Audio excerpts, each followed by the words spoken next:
Hello everyone. स्वागत है आपका हमारे चैनल ज्ञान टीवी पे।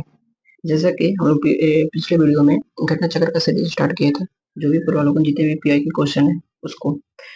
तो उसमें जो पहला फी टॉपिक था उसमें हम मापक यंत्र जो था, ठीक है, मापक यंत्र उसको कवर किए हैं। आज हम बायो में सेल टॉपिक का जितना भी पीआई के क्वेश्चन है जो अदर स्टेट के पीसीएस एग्जाम या अदर वनडे एग्जाम में पूछा गया है उसको हम डिस्कस करेंगे। ठीक है, जितने भी क्वेश्चन पूछे गए हैं सेल से। तो चलिए स्टार्ट करते हैं पहले क्वेश्चन से। तो चलिए स्टार्ट करते हैं। क्वेश्चन है कि नाभिक के अलावा कोशिका के किस कोशिकांग में डीएनए होता है। ठीक है, तो आपको बता दें कि तीन ऐसे कोशिकांग हैं, एम एन सी। ठीक है, तीन ऐसे कोशिकांग हैं जिनमें खुद का डीएनए पाया जाता है। जैसे माइटोकॉन्ड्रिया, एम से क्या है माइटोकॉन्ड्रिया, एन से क्या है न्यूक्लियस, और सी से क्या है क्लोरोप्लास्ट। ये तीन ऐसे कोशिकांग हैं, ठीक है, जिसमें क्या होता है खुद का डीएनए पाया जाता है। तो इसका आंसर क्या हो जाएगा? इसका आंसर हो जाएगा माइटोकॉन्ड्रिया। ठीक है, माइटोकॉन्ड्रिया के पास खुद का डीएनए होता है। जो माइटोकॉन्ड्रिया का डीएनए होता है वो डीएनए के जो माइटोकॉन्ड्रिया का डीएनए होता है वो डीएनए सिंगल रेशे वाला होता है। ठीक है, सिंगल रेशे वाला डीएनए होता है। ठीक, और अदर ऑप्शन की बात करें तो जो लाइसोसोम होता है उसे आत्मघाती सेल भी कहते हैं, ये आत्मघाती सेल भी कहते हैं। ठीक है, इसके पास क्या होता है कि एक एंजाइम होता है जो बहुत ज्यादा एसिडिक होता है, डेड सेल को मारने का काम करता है। गाल्जी को पोस्टमैन ऑफ सेल भी कहते हैं। जो सेंट्रियोल होता है वो सेंट्रोसोम के अंदर बेलन आकार के आकृति में पाया जाता है। ये इसका काम क्या है? कोशिका विभाजन में कार्य करता है। ठीक है, तो अब देख लेते हैं अगला क्वेश्चन। अगला क्वेश्चन है कि सौर ऊर्जा एटीपी में बदलती है। ये सौर ऊर्जा होता है एटीपी में बदलती है। तो इसका आंसर हो जाएगा क्लोरोप्लास्ट। क्या हो जाएगा? क्लोरोप्लास्ट। ठीक है, क्लोरोप्लास्ट में क्या होता है ना, एक पिगमेंट पाया जाता है, इसका नाम होता है क्लोरोफिल। ठीक है, पत्ते का हरे रंग का जो कारण होता है क्लोरोफिल के कारण ही होता है। ठीक, अब माइटोकॉन्ड्रिया बताया कि माइटोकॉन्ड्रिया के पास खुद का डीएनए होता है। जो डीएनए होता है सिंगल रेशे वाला होता है। माइटोकॉन्ड्रिया के पास खुद के पास राइबोसोम भी होता है। ठीक है, और बात करें राइबोसोम, राइबोसोम का काम क्या होता है? प्रोटीन का निर्माण करना। ठीक, चलिए देखते हैं अगला क्वेश्चन। तो अगला क्वेश्चन है कि साधारण मानव में गुणसूत्र होते हैं। तो आंसर हो जाएगा 46 होते हैं। यही क्वेश्चन आपसे यदि ऐसे पूछ ले कि साधारण मानव में गुणसूत्र कितने जोड़े में होते हैं, तो 23 जोड़े में होते हैं। कितने जोड़े में? 23 जोड़े में होते हैं, जिसमें से मेल में, ठीक है, मेल में क्या होता है 22 जोड़े और प्लस एक्स वाई होता है, और फीमेल में क्या होता है 22 जोड़े और प्लस एक्स और एक्स होता है। ठीक, तो चलिए अगला क्वेश्चन देख लेते हैं। अगला क्वेश्चन है कि जीवों में अत्यधिक जो विविधता होती है वो कारण क्या है। ठीक है, जीवों में अत्यधिक विविधता का कारण है, तो इसका जो आंसर होगा उत्परिवर्तन। ठीक है, म्यूटेशन, जिसे इंग्लिश में म्यूटेशन भी कहते हैं। म्यूटेशन क्या होता है इसको समझ लेते हैं। म्यूटेशन क्या होता है? ठीक है, तो डीएनए का जो क्रम होता है, ठीक है, डीएनए के क्रम में जो अचानक परिवर्तन देखने को, जो डीएनए का क्रम होता है, ठीक है, उसमें जो अचानक परिवर्तन होता है, डीएनए का क्रम मतलब जो एटीजीसी होता है ना, एटीजीसी, ठीक है, इसमें अचानक जो बदलाव देखने को मिलता है उसी को म्यूटेशन कहते हैं। ये बदलाव का कारण क्या हो सकता है? यूवी किरण हो सकता है। ठीक है, यूवी किरण हो सकता है। ठीक, तो जीवों में जो अत्यधिक विविधता का कारण क्या हो सकता है? उत्परिवर्तन होता है म्यूटेशन के कारण। डीएनए म्यूटेशन क्या होता है कि डीएनए का जो क्रम होता है एटीजीसी, उसमें जो क्रमिक परिवर्तन देखने को मिलता है, अचानक जो परिवर्तन होता है उसी को म्यूटेशन कहते हैं। ठीक, अब देख लेते हैं अगले क्वेश्चन। अगला क्वेश्चन है कि निम्न में से किसमें लिंग गुणसूत्र नहीं होते हैं। ठीक, तो इसका जो आंसर होगा छिपकली में। छिपकली में लिंग गुणसूत्र नहीं होते हैं। क्या है ना कि जो छिपकली होता है, छिपकली में जो लिंग गुणसूत्र का निर्धारण पर्यावरणीय तापमान पर निर्भर करता है। ठीक, देख लेते हैं अगला क्वेश्चन।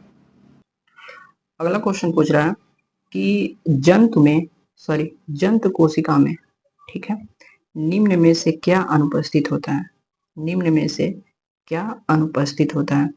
तो आपका जो आंसर होगा सेलुलोज की कोशिका भित्ति। ठीक है, एनिमल सेल में सेल वॉल नहीं पाया जाता है। ठीक, अब आपसे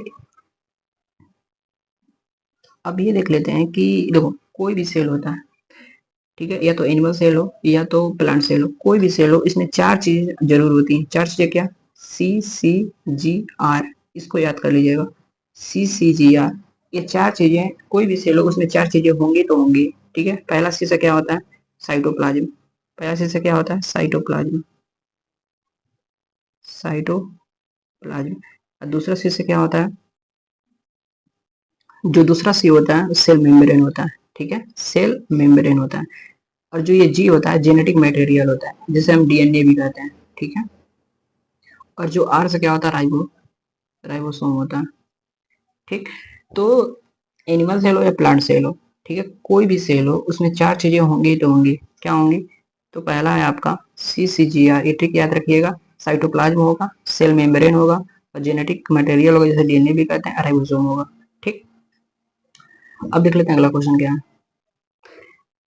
अगला क्वेश्चन है, निम्न में से किस कोशिकांग को कोशिका का पावर हाउस कहते हैं? इसका जो आंसर हो जाएगा माइटोकॉन्ड्रिया। माइटोकॉन्ड्रिया को पावर हाउस ऑफ सेल भी कहते हैं, ठीक।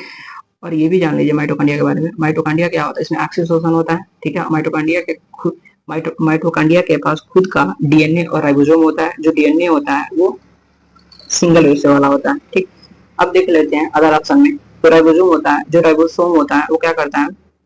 प्रोटीन का निर्माण करता है, ठीक है। जो कोशिका झिल्ली होती है, जंतु तथा एनिमल तथा प्लांट सेल दोनों में पाया जाता है कोशिका या सेल मेम्ब्रेन, ठीक है। सेंट्रोसोम के बारे में अभी पिछले क्वेश्चन में ही बताया था आपको, ठीक। यहाँ तक हो गया। अब देख लेते हैं अगला क्वेश्चन क्या है। अगला क्वेश्चन है कि जो प्लाज्मा झिल्ली बनी होती है, ठीक, तो ये प्रोटीन से और लिपिड से, ठीक है, ये दोनों। आंसर क्या हो जाएगा? दोनों, ए और बी, ठीक है। जो प्लाज्मा झिल्ली होती है, जिसे हम सेल मेम्ब्रेन भी कहते हैं, ये किसकी बनी होती है? प्रोटीन और लिपिड दोनों की बनी रहती है। अगला क्वेश्चन है कि प्रक्रमित कोशिका मृत्यु, जिसे हम प्रोग्राम्ड सेल डेथ, के कोशिकीय और आणविक नियंत्रण को कहते हैं, ठीक है। आंसर हो जाएगा एपोप्टोसिस, ठीक है, एपोप्टोसिस।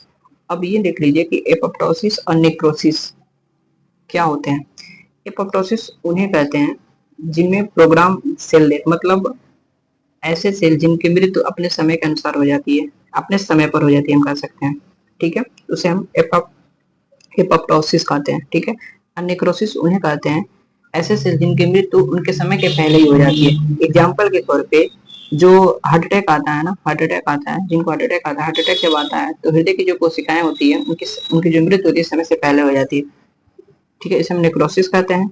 और एपोप्टोसिस किसे कहते हैं? कि ऐसे सेल जिनकी मृत्यु अपने समय पर होती है, ठीक है। एग्जाम्पल के तौर पे समझो, जो टोडफॉल होता है ना, जो पानी में चलता है, तो जो जब ये जन्म लेता है तो उसके अंदर पूंछ पाई जाती है, लेकिन जो धीरे धीरे जो पूंछ होती है ना, जब बड़ा हो जाता है तो उसकी पूंछ समाप्त हो जाती है।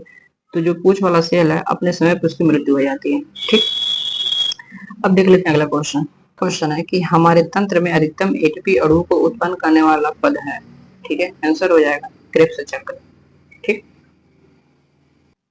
तो घटना चक्र में जो जितने भी पीआईक्यू थे, जो रिपीट क्वेश्चन थे उसको नहीं कराया है, ठीक है।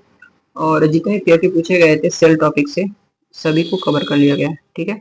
अब फिजिक्स का एक टॉपिक हो गया, बायो का एक टॉपिक हो गया, अब जो केमिस्ट्री है, ठीक है, उसका एक टॉपिक करा देंगे, जो एटॉमिक स्ट्रक्चर है, ठीक है। तो मिलते हैं अगले वीडियो में। Thank you for watching.